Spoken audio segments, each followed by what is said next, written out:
বেলাল নবীজিকে দাফন করার পর বেলাল কয়, ও মদিনার মানুষেরা রে, মক্কার মানুষেরা রে, আমি আর তোদের মধ্যে থাকবো না, আমি আর থাকতে চাই না। কারণ আমি ঘুমের মধ্যে নবীরে পাইতাম, ধ্যানের মধ্যে নবীরে পাইতাম। আমি দুনিয়ার সমস্ত দুঃখ ভুলে গেছিলাম নবীরে পায়ারে।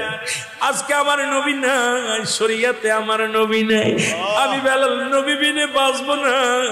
আমি তোমাদের বলি, আমি আর এই জমিনের মধ্যে থাকবো না, আমি মদিনা তোকে থাকবো না রে,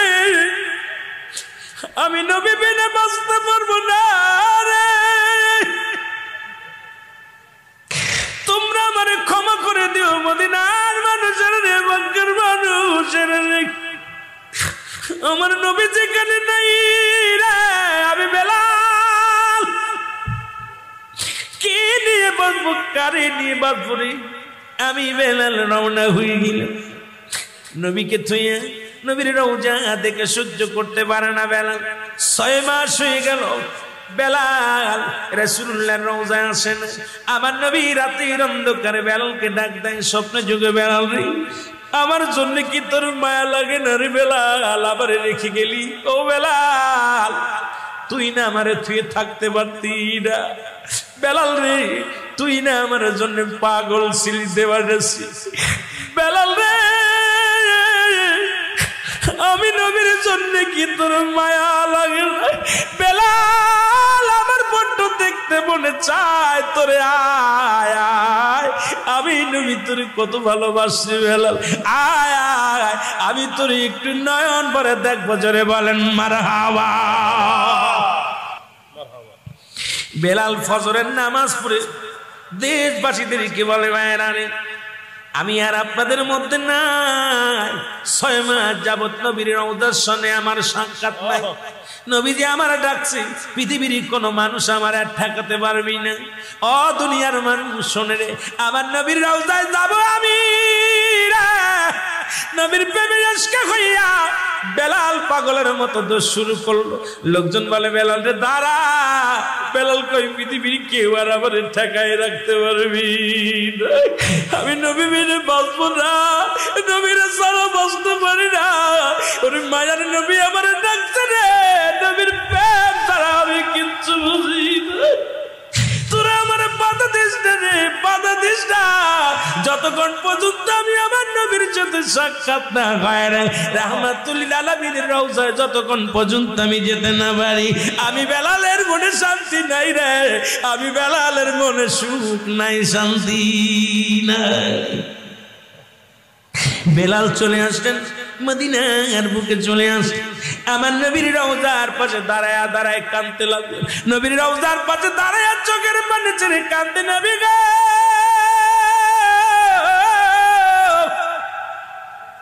ও মায়ের নবী, আমি বেলাল অপরাধী গো, আপনারে থুয়ে চলে গেছিলাম, আমি অভিমান করে যাই নাই, বড় কষ্ট পেয়েছি নবী গো, আপনারে ছাড়া আমি কি নিয়ে থাকবো? আমি রওজা দেখে সহ্য করতে পারি না, আপনারে হারায় আমি বাঁচতে পারি না। নবী গো, আপনার প্রেমের বৃহমালা আমার গলায় পড়েছে, ও মায়ের নবী, দয়া করে আমারে ক্ষমা করে দেন, আমি বেলাল আইছি, ফিরে আইছি। জোরে বলো মারহাবা। আর জোরে বলেন আল্লাহু আকবার। নারের গৌসিয়া, ঈদে মিয়া। আল্লাহ আল্লাহ। মদিনার মক্কার মানবেরা যখন জানতে পারলেন বেলাল আইছে রে, হযরত হুসাইন রাদিয়াল্লাহু তাআলা চলে আসলেন। হুসাইন মসজিদের এসে খবর শুনলেন বেলাল আইছে। হুসাইন কয়, বেলাল যেহেতু ফিরে আইছে, আমার নানাজিরে পাবো আমি। হুসাইন কত পাগল ছিল আমার নবীজি, এসে দেখে বেলাল কান্দে, রাসূলুল্লাহর রওজার পাশে ফুফায় ফুফায় কান্দে। পিছন থেকে হুসাইন কয়, বেলাল রে, ও বেলাল কখন আসলি? বেলাল কয়, কিছুক্ষণ আগে আসছি। বেলাল রে, আজানের সময় হয়ে আইছে রে বেলাল, আমি অনেক দিন যাবত আমার নানারে দেখি না।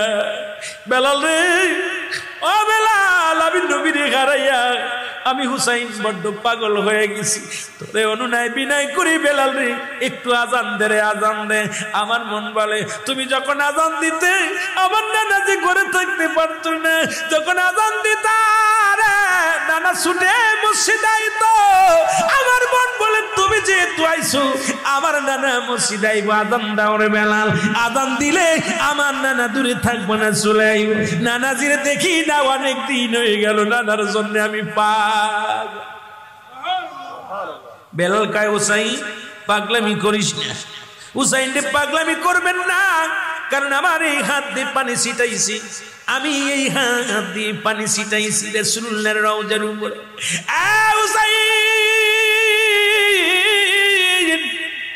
হুসাইন রে আমি বেলাল নবীর বিরহ বেদনা সহ্য করতে পারি না, তুমি আর পাগলামি করো না, আমার আজান কে শুনবে রে? আমি আজান দিলে আমি বাঁচবো না, কারণ আমার আজানে যখন নবীরে পাবো না আমি কি নিয়ে বাঁচবো রে? আমি বাঁচতে পারবো না, আমার তুমি ক্ষমা করো রে হুসাইন। হুসাইন কয় বেলাল রে দে আজান দে, আজান দে, তুমি আজান দিলে আমার নানা আইব, আমি নানার প্রেমে দিওয়ানা, নানারে সারা বাঁচতে পারি না রে হুসাইন। হুসাইন কান্দেন, বেলালও কান্দেন। বেলাল কনে কোনরাই বিনয় করার পর অনেক বোঝানোর পর বেলাল মিনারে উঠিয়ে আজান শুরু করে দিল। আল্লাহু আকবার, আল্লাহু